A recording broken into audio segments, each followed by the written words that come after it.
সকলকে শুভ সকাল। আজকে রবিবার, এখন বাজে টাইম মোটামুটি 7টা। তো দেখতে পাচ্ছ আপনারা যে আজকে যেভাবে বৃষ্টি হয়েছিল গত রাত্রে, তো প্রচুর বৃষ্টির কারণে আজকে বন্যা হয়েছিল। আর এই বন্যা বছরের মধ্যে আজকে প্রথমবার এরকম দেখতে পাচ্ছি। উপরে দেখতে পাচ্ছ কারেন্ট তারগুলিও সব ছিঁড়ে গেছে। আসলে এটা ছিঁড়ার উদ্দেশ্য হলো এখানে একটি সুপারি গাছ ভেঙে গিয়েছিল, তাই বাড়ির পাশে সব তার ছিঁড়ে গেছিল। এখন ইলেকট্রিক ডিপার্টমেন্টরা না আসলে কাজ সম্পূর্ণ হচ্ছে না।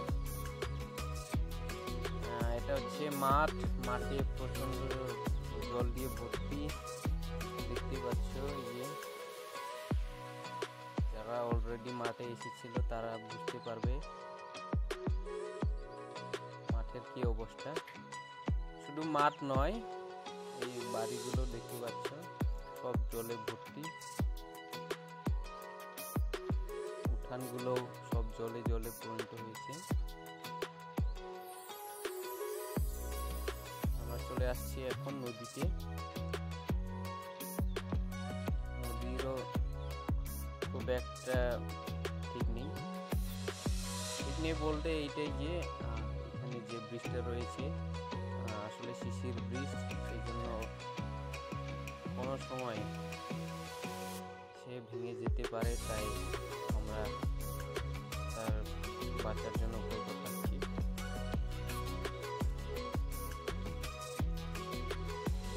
এই ব্রিজের নিচে জল থাকে প্রায় সবসময়, মোটামুটি ব্রিজ থেকে অন্তত 6 ফিট নিচে।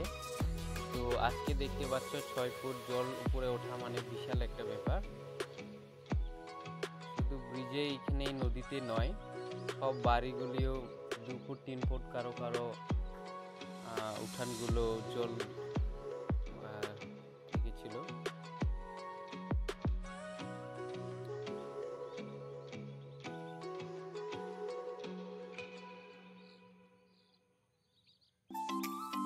যেসব জাবরগুলো এখানে আটকে ছিল সেগুলি পরিষ্কার করে দেওয়া ভালো। আর ওই পাশে দেখতে পাচ্ছেন আপনারা, তারা এই ব্রিজের উপর থেকে আসা যাওয়া করতে নিরাশ। কারণ তারা নিরাশ বলতে এই কারণে যে তারা ভয় পাচ্ছিল, কারণ জল এমন গতিতে আসছে, ব্রিজ ঠিক নেই, ব্রিজের অবস্থা কোন সময় কি হয়ে যেতে পারে।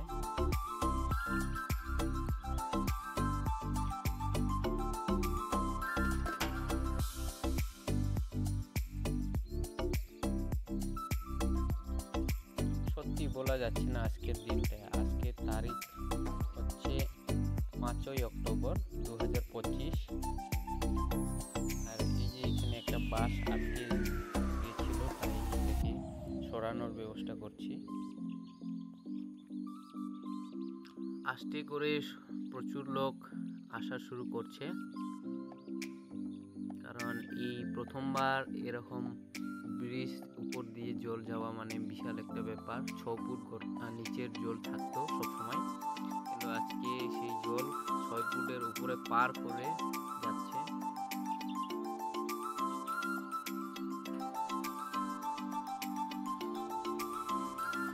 দেখতে পাচ্ছ গ্রামবাসীদের এখন প্রচুর এখানে দেখার জন্য আসা হচ্ছে।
সকালে 7টার সময় তুললাম, এখন এই যে 5-7 ফুট নিচে জল।